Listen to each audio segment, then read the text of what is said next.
Good morning, everyone. I think we're going to go ahead and get started. Thank you so much for being here today. My name is Nadia Gossity, and I'm the Associate University Librarian for Special Collections, Preservation, and Digital Strategies at Washington University in St. Louis.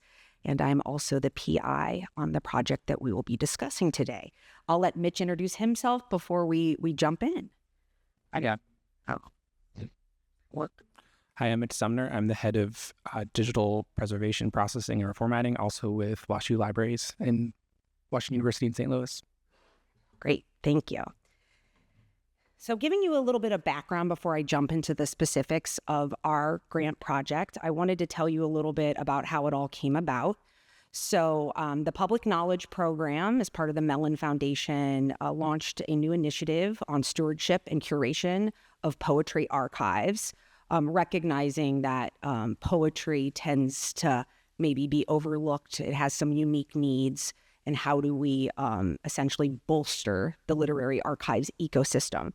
So they reached out to 15 organizations that were known to have strong literary archives with an emphasis in poetry, and invited us to submit a proof of a concept note, and we were one of the 15.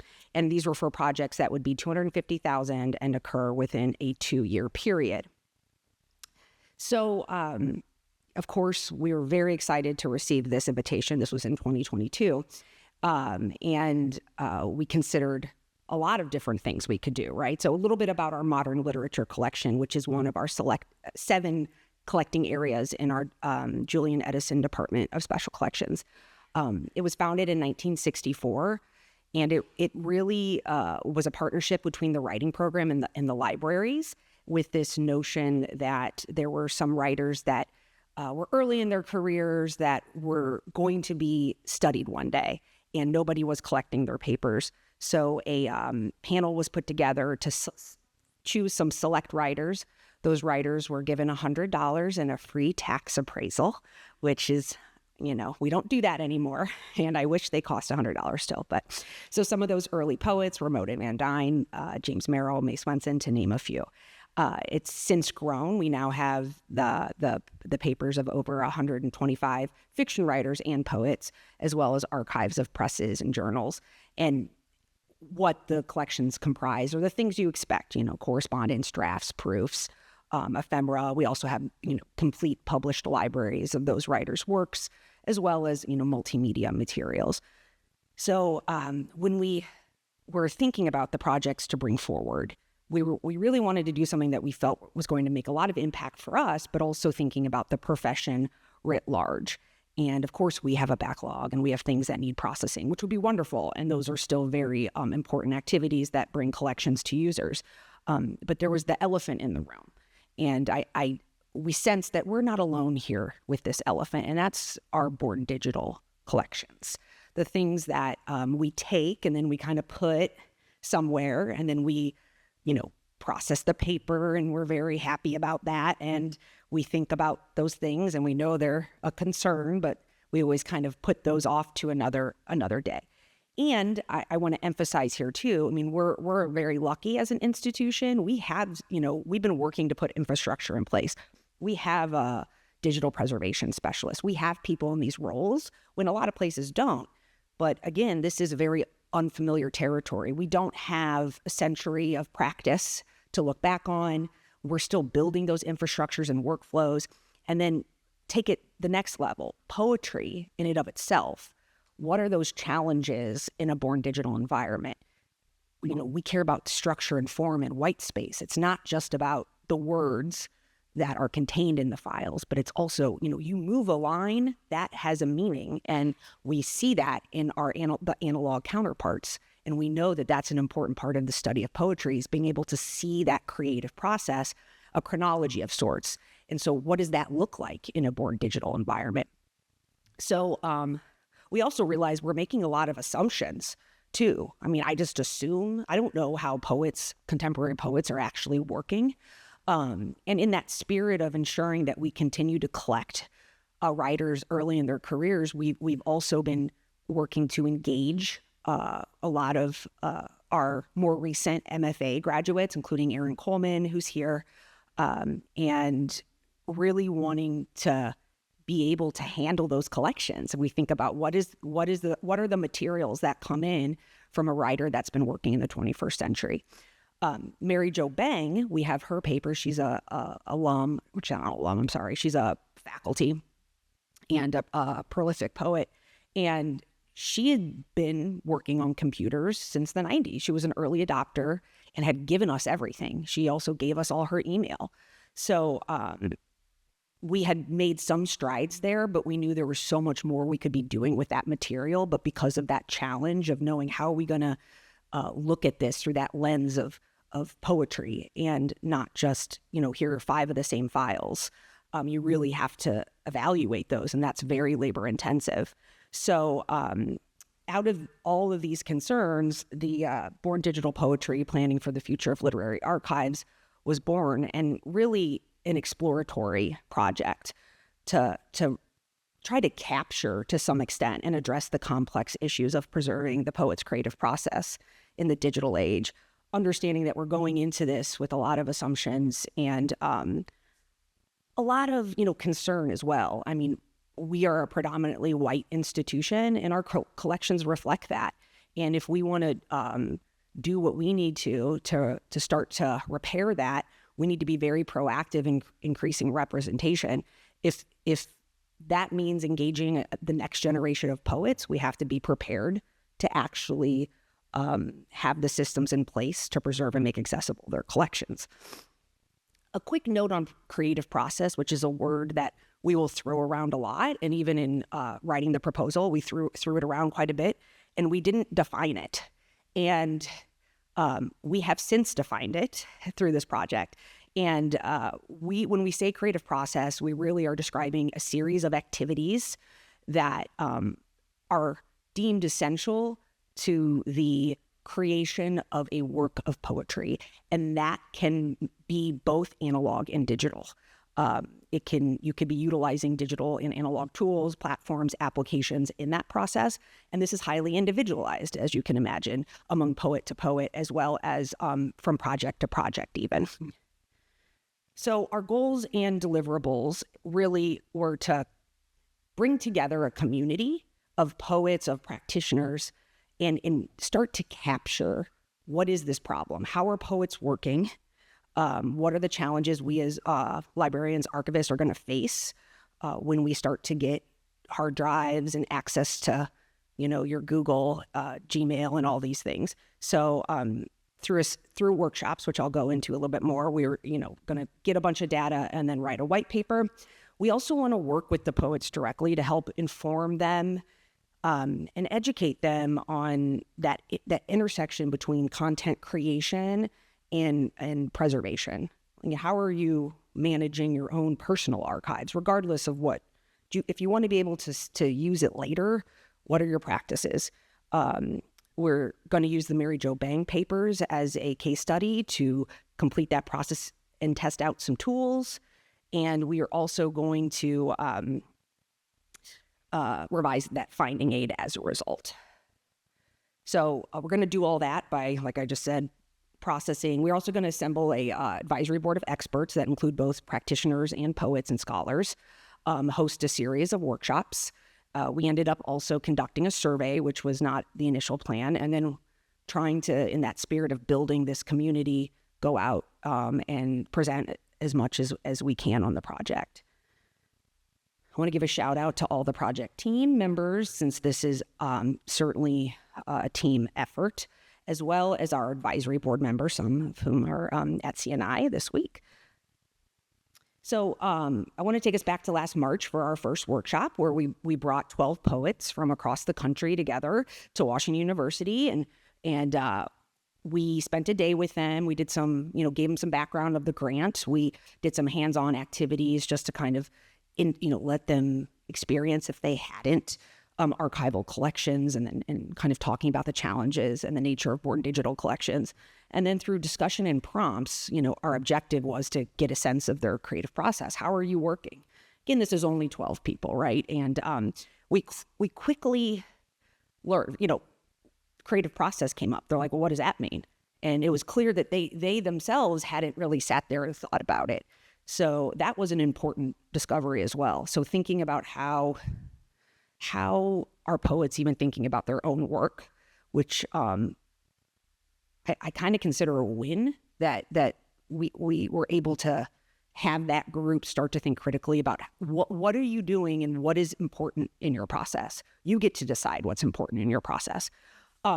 But some other things emerged, and it was very clear that there was a lack of a common language and understanding of that archival practice versus theory. So a lot of them, although we were, I look back at the assumptions I made about, they all understand just because they like libraries and are excited about this project, they understand what we do. No. And so we ended up kind of going on some tangential conversations that were really important to have, but they were not the focus of what we were trying to achieve there. So it really did emphasize to us that importance of having to build that trust with that poet community and to really look at them as a community and put in that effort to ensure that our intentions are clear. And we walked away with that feeling like we had a lot of rich content that I think will add value to the white paper, but we didn't get the data we needed. So we did decide to host a local workshop with and we diversified that group. We included a lot less WashU affiliated folks. We got folks from different universities as well as in the community. And we tried it again. And we started off reframing. We gave a talk about the difference between archival practice and theory. So we explained, here's what we're trying to do. We emphasized that we're not trying to influence your creative process so you can give us your stuff. We emphasized that this is for if you want to be able to access your material in 10 years, don't put an exclamation point in your file name. Like, these are just the things we want you to know. If you don't want to access it, you do whatever you want and more power. Like, we are not here to dictate. We're here just to share information. And it went a lot better. It was great. It was very great. And we also had that opportunity to develop that survey. If you know any poets or scholars or translators, that's the survey. It's still open. And we were able to then give them the survey, receive feedback, make the adjustments as needed before we disseminated it more widely. And it was a good experience. It reiterated that importance of that drafts play, because a lot of these poets were also educators for their students. So it was a very worthwhile workshop. Those that did have more knowledge about digital preservation were those that had lost things. And so some of the trends that are just emerging quickly from that, a lot of emailing themselves their work. There was one thought that that's somehow a copyright, that like proved copyright or something, but also is just a mechanism to save it. So that's come out as like a practice that seems pretty common. So workshop 2, we took what we learned there. We started to look at the survey, took from the first workshops and said, here, let's package some material that I will now let Mitch talk about, because I forgot I'm supposed to hand it off. So thanks.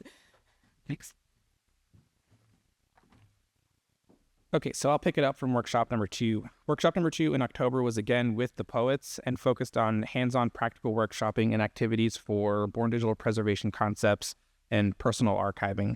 The session was essentially workshopping what the eventual Poets Guide would be, one of the deliverables. So we focused in on specific practical applications like file management, file naming, schemas, directory organization, email filtering and tagging, since we realized that was such an important thing. Things that enable one to take intellectual control of their content and manage and retrieve it over time. And what we found is there is and was a very strong need for a Poets Guide. So the attendees were very engaged. They had great questions. They expressed a desire to continue to learn. Someone said they were going to go right away sign up for a class, which was great. They overall reported that it was valuable and accessible, so nothing was really too complex. Some of the conversation and questions and topics raised were outside of the scope of the grant, but were really important and relevant to ongoing conversations in the field. Things like archiving social media, especially in the context of digital art or visual poetry, as well as environmental impacts of digital content. It was somewhat of a shock to some of the attendees, the extent of the energy consumption of the data centers that operate as the cloud. So then workshop 3, it was a quick turnaround to workshop 3 in just this early November, which brought together practitioners who worked with digital assets in some capacity. It was a great mix of people with a bunch of different expertise from institutions all across the country, some of whom are here. So the goal of this was to workshop a draft of the best practices guide. One of the deliverables, again, as mentioned by Nadia at the top. We pretty quickly realized that the true value add of the best practices portion is more about engagement with the poets and less about the actual born digital processing work. We were, with their input, able to refine the deliverables and refocus on the engagement portion. Noting the importance of working with the poets in this context in an in-depth way to shape the collections and empower them to sort of take control of their own digital content in a way. So in a way, they're sort of doing their own curation on their own body of work to preserve their own creative process, instead of us trying to downstream sort of reconstruct all of their decisions and workflows. So the Born Digital work itself will be delivered as a case study specific to our institution, this collection, and all those unique variables that come along for the ride. Which brings me to the case study itself. So I'm going to run through a broad overview of the processing work and some of the workflow experimentation we've done. And the processing work is focused exclusively on the Mary Jo Bang papers. Mary Jo Bang is an award-winning poet, author, professor of English at WashU. We, as part of the manuscripts division of special collections, holds her papers, the analog portion covering an enormous amount of literal space and also space in her life, covering time as WashU faculty and her professional and personal life as a poet. We also hold her Born Digital records. So this collection in particular was a really good candidate for this project because Mary Jo was an early adopter of computers in the 90s. So the collections cover just about every format and platform you can think of. And the Born Digital records cover the same content matter as the analog materials. Part of the goal of the processing work was to identify and describe Mary Jo Bang's digital content in the same level of detail as the paper records, which have already been processed and are discoverable in the finding aid published in ArchiveSpace. So what is it that we even did? The processing work itself was not that dissimilar to other Born Digital processing projects, so I'll breeze through most of this. My team, primarily Kelly West, Born Digital archivist, processed the physical media. So, she created disk images of the hard drive, CDs, floppy disks, all of the media in the collection, generating reports and details in the hardware and contents, which gave us a good first impression of the materials. The disk images were then transferred to a processing station where we did virus checks, checksums, before carving the disk images into accessible files and generating additional technical metadata. There's still some additional description and arrangement steps and planning, but apart from the routine processing work, the part that sort of deviates from that is this draft detection portion, which in this context is a big part of the meat of the project because the drafts are what illustrate Mary Jo Bang's creative process. So in pursuit of that, we did a bunch of experimentation with a bunch of open source tools, in particular SSDeep, which is a fuzzy hashing algorithm that allows for the comparison of data to identify similarities. Krista Khalif, one of the grant fellows, did the bulk of this work. So after a few rounds of trial and error, Krista was able to sort out the relevant files to reduce noise in the results. And she analyzed about 4,000 of Mary Jo Bang's files, in which SSDeep identified 110,000 matches. So across all 4,000 files, it saw 110 examples of similarities. So the output gives you a percentage, as you can see on there. 100% means that the generated hashes from the algorithm are the same, and it's more than likely that the files are duplicates. Going down, the lower the number, the more dissimilar the files. So the breakdown of the similarities is shown up there. The lower 2/3 are likely just loose similarities. They don't represent drafts or anything like that. The upper third shares enough data that they might be versions of each other. So we tested it. Krista did a random sampling of 278 of the matches to visually compare if they were actually drafts. Of them, a proportionally small number were, and an even smaller number were identifiable as drafts via the file names and contextual information. And then upon looking closer at the percentages that SSDeep assigned to the true matches, most matches fall between 88 and 94%. Higher, and they were visually duplicates. Lower, and they were in most cases completely different documents, which seems promising. Like, okay, yeah, that makes sense. That could work. But the whole process ended up not being much more useful than just sort of manually sorting through and visually identifying the files. So the first challenge that, this labor-intensive process, the first challenge was the volume of content. What I cited earlier as a feature, the scope, was a challenge because Mary Jo Bang gave us everything. So narrowing down the content to just her professional work was a challenge itself. Sorting that stuff out from all of the system files and personal, it's a lot. So thankfully she was really organized herself, so it wasn't insurmountable, but it did impact the number of matches that SSD found and created a lot of static in the results. So with a narrower set of files, I think we could probably run a batch against a single final version of a poem and find versions of it. But again, the volume of content and not exactly knowing the details of the contents would be, again, very time intensive.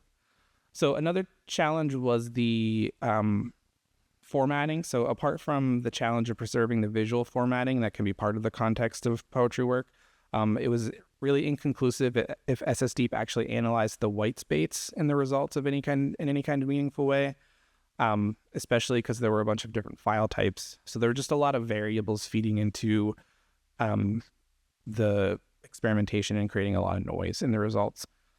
File naming, the contents itself were sometimes a challenge. Like, poetry can be anything. So the automations that we wrote to sort out these non-target files, it doesn't know if file names or snippets of contents containing things like tax returns or whatever are actually tax returns, or if it's a poem about tax returns, which do exist. So there's another step of sort of manual intervention and validation.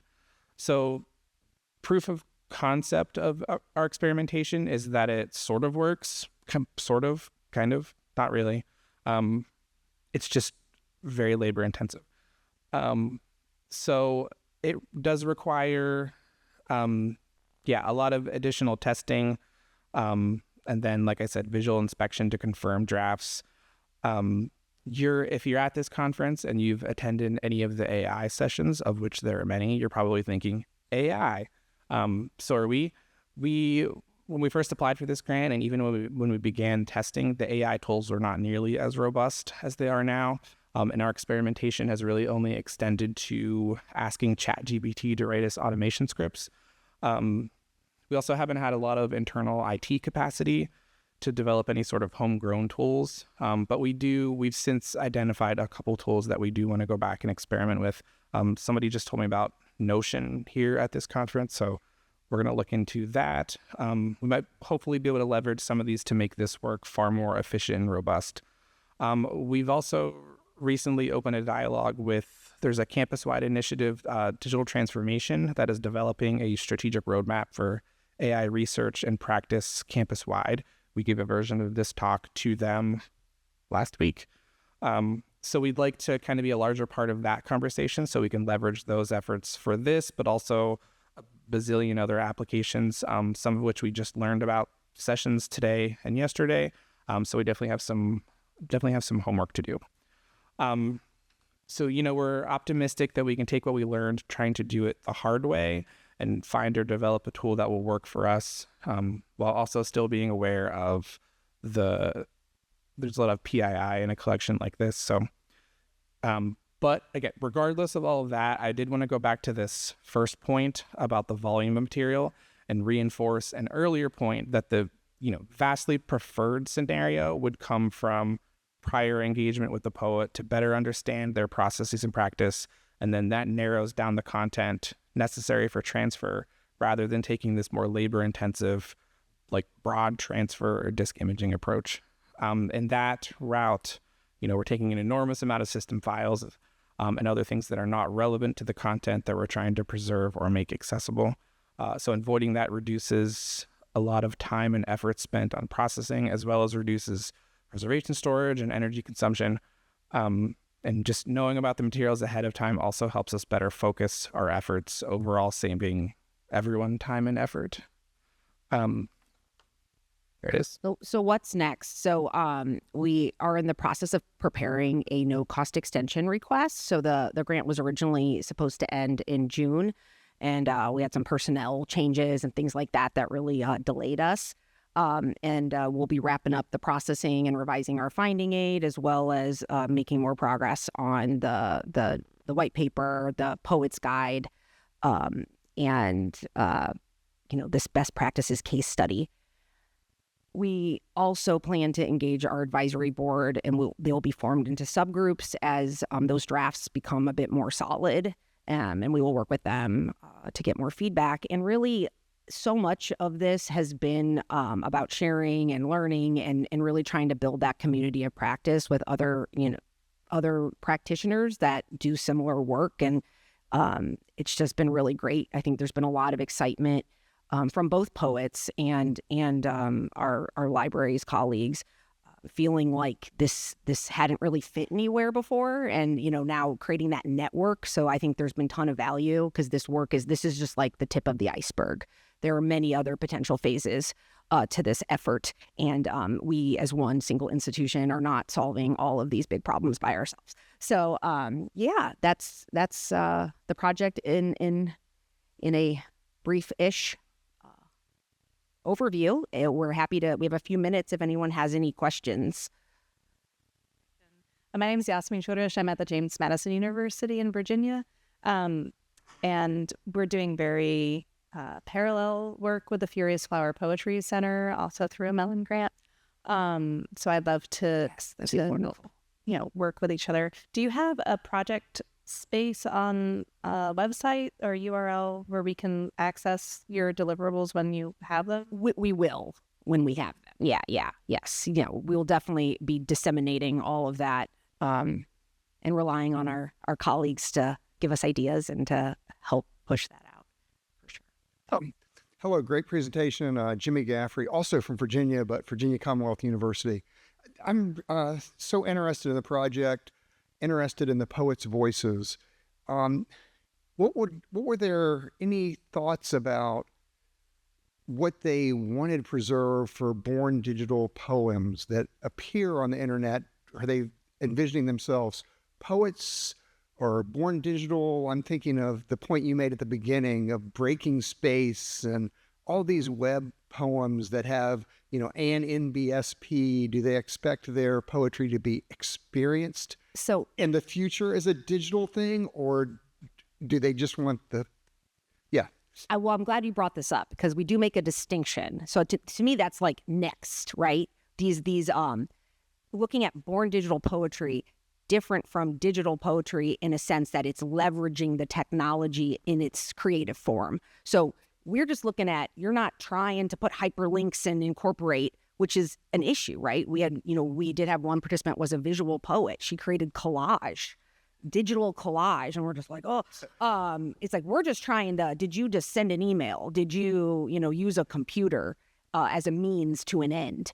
And so we made that distinction with the acknowledgement that those more multimedia forms of that needs to be dealt with as well. And so part of, I want to emphasize this. We only, have so much time, but the interesting thing is we want to empower poets to curate their own collections, but we also want to do that and hopefully educate them on what is valuable, right? because this also came up with a lot of this new generation of very highly curated in social media. They don't want to keep their drafts. They don't want that first bad poem. But we know the value. Mary Jo brings her students to see things she is not proud of, and she knows the value of that. And so trying to ensure that when we say curate it, it doesn't mean that we don't care. Because a lot of the poets also are like, well, who cares? Who cares? No one cares. I mean, any people in special collections know that. Well, no one's going to want to see that. No, we fundamentally believe they will, and we think it's important. So there's this twofold of having to ensure that they see this broader importance, and then having them kind of hone in. So one of the poets, our advisory board who participated, she's like, oh, I wake up in the middle of the night and I text myself a line of a poem. Or like, that's creative process. Now, are we going to go and preserve her text message? No, right? But if that is a process that she engages in that is important to her, we can document it. And so we're going to come out of this at least with some templates. Like, how can you start to engage a poet? And of course, we're making, God willing, that poet is with us, but we're talking engage them before, I'm hoping, when they're students, right? How do you start instilling in them the importance of building their own archives, thinking about their work, thinking about their legacy, and early. This is all about how do we move forward rather than look past. Sorry, I gave you like 12 great. different Thank you. answers. That wasn't, I was like a politician. I answered the question I wanted to. Thank you so much. And I look forward to reading the white paper. And as you just alluded to, the scale of this is huge. I'm thinking about applications for digital humanities projects and how we might capture that creative process. So looking ahead to the future, what do you foresee as the largest challenges as you scale up from this success? Do you thought? So that's really hard. I think there's going to have to be a lot of mind shift changes. And I'm going to say that that's probably going to be the hardest because that's humans. Both thinking about how do we really reach poets and educate them, because I think a lot of them were, even Mary Jo, who's been working with us for over a decade, at the workshop too, she's like, spaces are bad, in file names. She's like, I want to stop doing that. Like the amount of things and practices, but we had a very engaged group. And how do you reach, how could we really systematically think about influencing that? Because we asked them, do you talk to your students about the importance of maintaining their own archives? And they're like, no. Oh, is there a way maybe we can develop some workshops and serve as a model to get in those MFA programs, start talking? So, but this is all shifting culture and mindset, because you also have that sense of, how much are we now influencing creative process? And then I think as archivists too, we have to let go of a lot. It was easier to keep everything when it took you an hour to write a letter, but if I can send 500 emails in a second, like the sheer volume of this stuff, we're going to have to really do what's best. And I don't really like the term, best practice. It's like the good enough practice, and really seeing our own limitations. So even right now, members of Mitch's team, they're like, if we've successfully transferred, can we throw out the legacy, format? I don't need these discs anymore. I already know I successfully transferred everything. So stuff like that, where, we have space limitations. We have both physical and digital.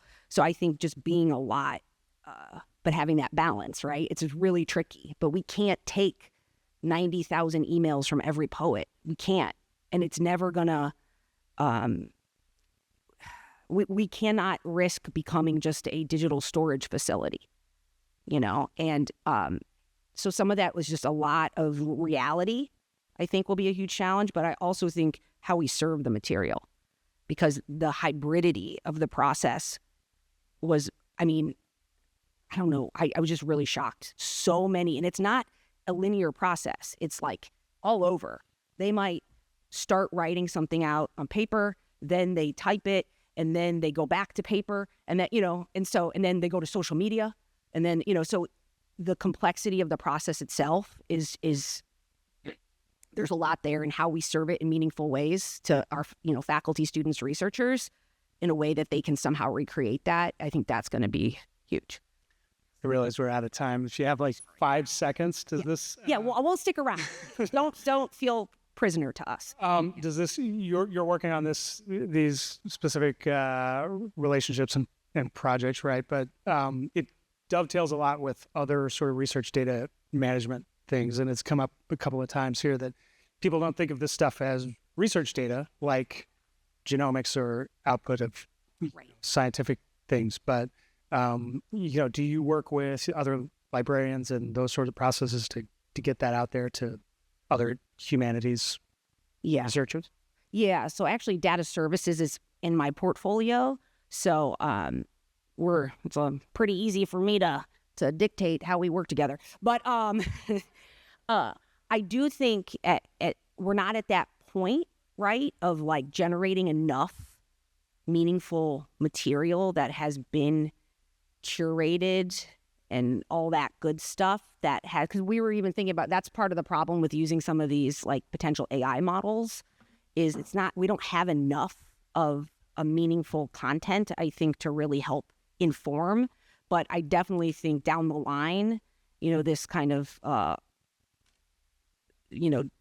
data as collection is going to be really relevant as we end up building what I hope is we end up building a massive repository of this information.